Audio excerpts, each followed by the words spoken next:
Voilà, récapitulé très tractile. Il y a 4 tests. On va regarder la mobilité articulaire. Donc tout d'abord, en rote externe passive. Donc on prend comme ça et on va de 0 à 5 degrés. On regarde s'il y a une perte d'amplitude du mouvement. Après, on fait une AVD passive de 0 à 60 degrés.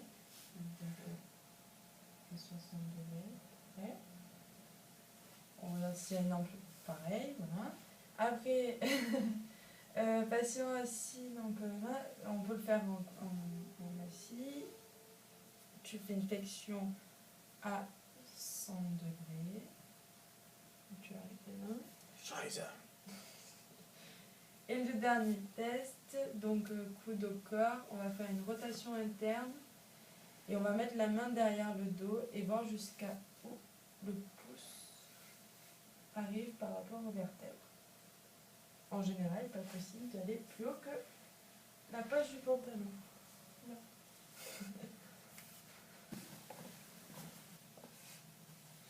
Alors, stade 1 de l'épaule de conflit et bourse sous-acromiale. Donc, ça correspond à la bursite. On le retrouve surtout chez les jeunes de moins de 30 ans. On parle d'une douleur inaugurale, car elle est nouvelle, c'est la première fois. Et il existe 2 types d'atteintes. Une de la bourse sous-acromio-deltoïdienne.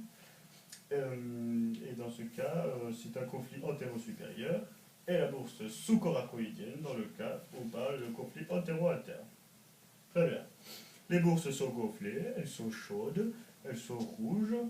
Voilà, les signes de l'inflammation, donc c'est pour ça qu'on parle de bursite. On peut la comparer à un abcès, et si on touche ou on le comprime, ce sera douloureux. Et il existe 4 signes. Premier, signe de nerf. On place le membre dans le plan de la scapula à 30 degrés, et on va faire une hyperpronation et une antéflexion passive, et le patient va ressentir une douleur entre 85 et 110 degrés. Ensuite, on va placer le membre en supination, donc rotation externe, et on va continuer jusqu'au zénith. Si le patient n'a pas mal, enfin n'a plus mal dans la suite du mouvement, c'est que c'est bien un conflit antéro-supérieur. Ensuite, signe de Hawkins. Le signe de Hawkins, c'est antéflexion à 90 degrés, 90 degrés de flexion du coude. On va tenir le patient ici, ça va reposer sur la main, et on va pousser vers l'intérieur en rotation interne. Si le patient a mal, c'est un conflit antéro-supérieur. Et si on va vraiment dans les derniers degrés, c'est conflit antéro-interne. Le signe de Gerbert. Le patient est debout ou assis. Le thérapeute amène le machin à 90 degrés ici, et il va faire pareil, une rotation interne, voilà, pour déceler un conflit antéro-supérieur. Donc coup de fléchis aussi, et rotation interne. Le signe de Yokum. On met la main sur l'épaule contralatérale.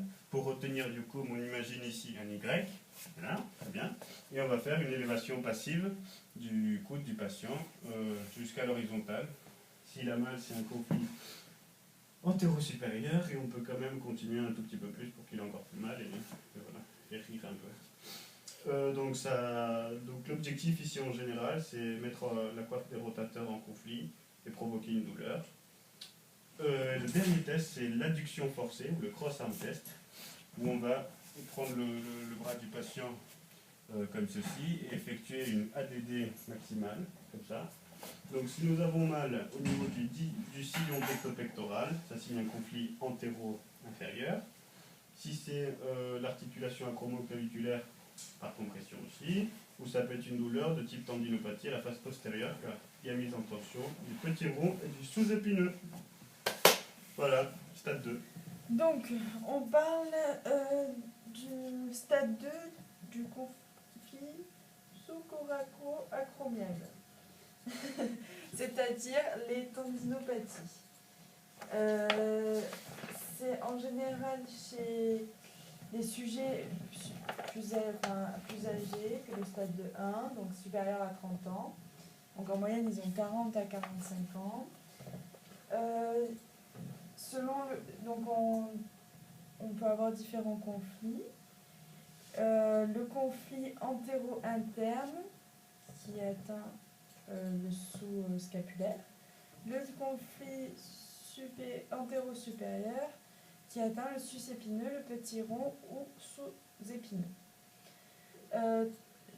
Toutes les tests effectués sont des tests actifs, mais d'abord on va faire la palpation. Donc au niveau de la palpation, on va avoir d'abord la palpation du tendon sous-scapulaire.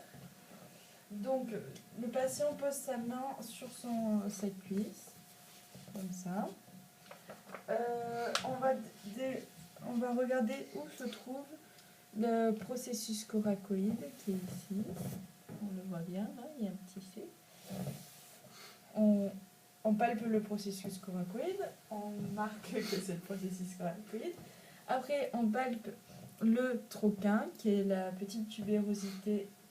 Donc la petite tubérosité. Il ressort lors de la rotation externe, donc on va se glisser sous ses doigts. Et le tendon du sous-scapulaire va se trouver entre les deux. Donc là, et on va le palper comme ça.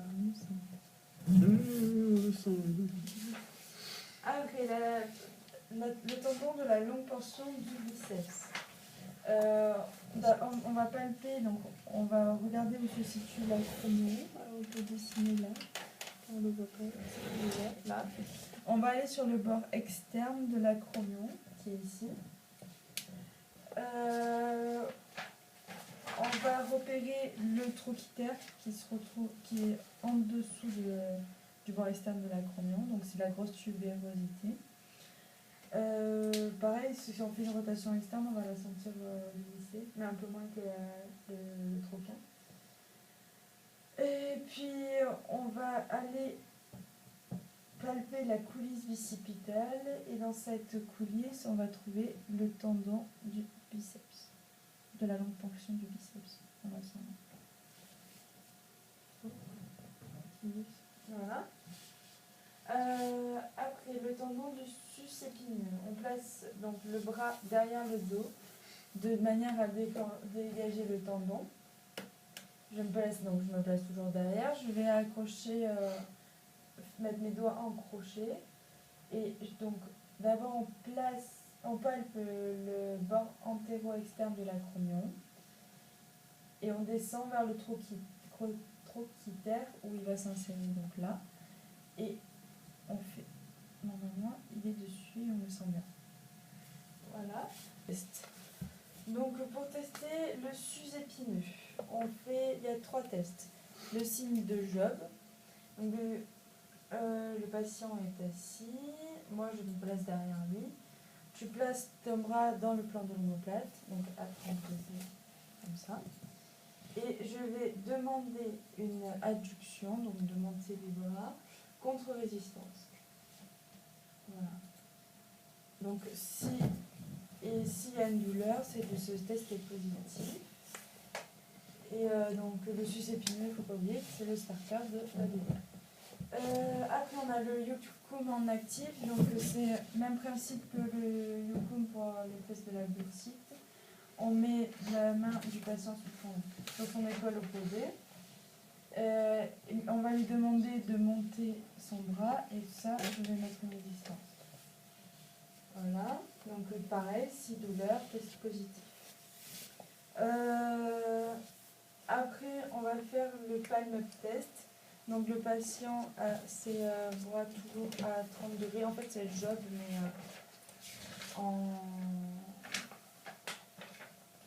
c'est le job, mais en supination. Et ça, c'est pour tester la longue portion du biceps. En fait, j'ai dit une connerie tout à l'heure, il y en a 2 pour le sus-épineux et 1 pour le portion du biceps. Donc là, je vais demander, pareil, une ABD contre résistance. Enfin, non, une flexion. Interflexion contre résistance. Donc, vas-y. Je me mets derrière. Hop. Et s'il y a douleur, c'est qu'il est positif. On ne regarde pas la diminution de force. Dans le site de Job, il n'y a pas de pronation. C'est pareil que le palm-up test, sauf que c'est en ABD et pas en interflexion. Mais les palettes numérales sont vers l'avant. Donc sans supination aussi. Oui. J'ai barré Bertrand dessus. Bref. Donc le Palman test, c'est comme ça. Et le job, c'est comme ça. Comme ça, mais en ABD. Ouais. Parce que sinon, on disait que si tu étais comme ça, c'était le triceps qui allait agir au lieu du sus-épineux. Après, Gerbert, c'est le ou lift of test. C'est pour le sous-scapulaire. On va amener la main du patient en décollé, en ADD, rotation interne, extension. On va lui décoller la main de son dos et je vais lui demander de maintenir sa position. Voilà. Si la main revenait comme ça veut dire qu'on a une lésion du sous-scapulaire, voire une rupture du sous-scapulaire. Après, on a le signe du portillon. Donc, le signe du portillon, coude au corps. Donc, je vais l'amener en rotation externe, passive, et demander une rotation interne contre-résistante. Je vais lui demander de maintenir donc de forcer, mais quand je vais lâcher, qu'il maintienne sa position. Et donc ça, c'est toujours un test. Non, c'est un test pour le sous-épineux. Après, le test de patte, c'est le patient, Il lève la patte. Voilà, il lève la patte, c'est ça. Il est en position d'armée, je soutiens son coude et je vais m'opposer à sa rotation externe. Et on teste toujours le sous-épineux. Et c'est tout pour les tests de la tendinopathie. Sous-épineux, tirons. Et tiens. Ouais, pour le portillon et la patte. Puisqu'ils font tous les deux rotations. Donc le stade 3. Donc le stade 3 se caractérise par une rupture de la coiffe du rotateur avec une diminution de la force significative. Donc les patients sont généralement âgés de plus de 45 ans. La rupture peut être partielle ou totale.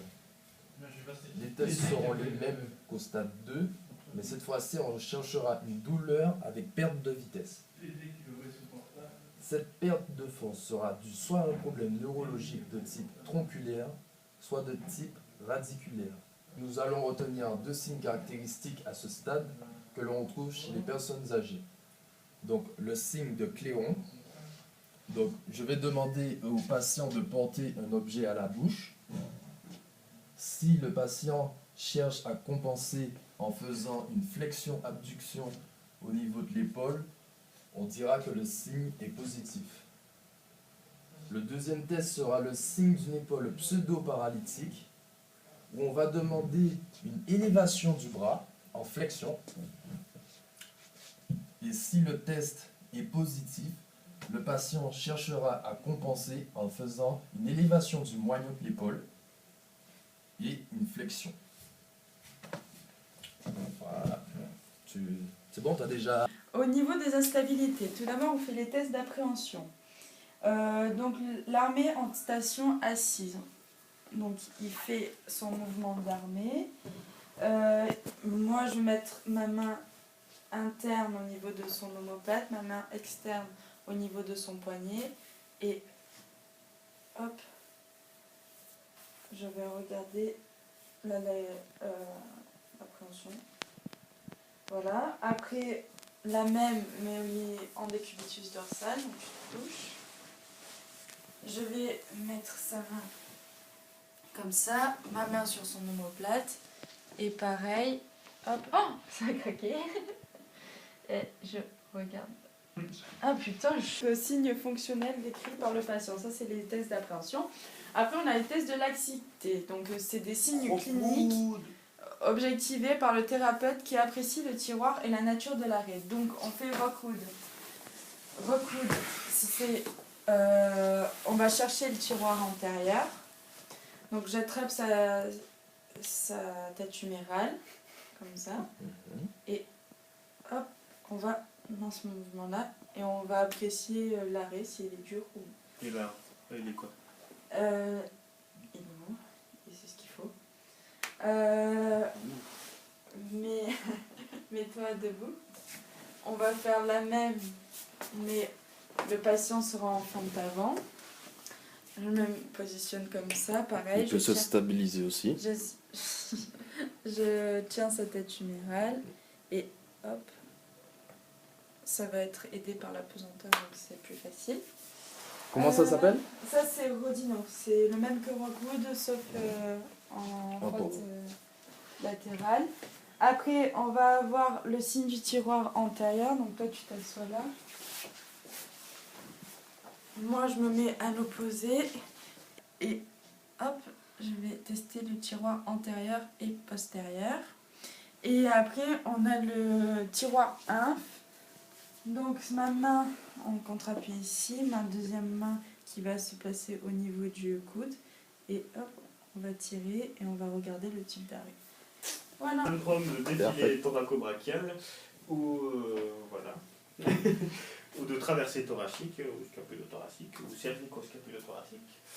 Il peut venir d'une compression du paquet vasculo-nerveux entre le scalène antérieur et le scalène moyen, ou lors de son passage sous la clavicule et entre la clavicule et la première côte, ou par compression vers le petit pectoral. Il peut être soit par cause anatomique, que ce soit congénitale ou par traumatisme. Et voilà, là, il y a une prédominance chez les femmes, surtout âgées entre 20, 30, 50 ans. Surtout chez des sujets qui sont de nature à laisser tomber les bras psychologiquement. Voilà. Donc ça peut affecter, il peut y avoir des troubles neurologiques, artériels ou veineux. Si c'est neurologique, on peut avoir des paresthésies, hypoesthésie, perte de sensibilité en général. Si c'est artériel, on peut avoir des sensations de lourdeur, putain, j'ai perdu mon fil, sensation de lourdeur ou de pâleur. Si c'est veineux, on peut avoir des œdèmes, une cyanose ou une sensation de froid. Ensuite,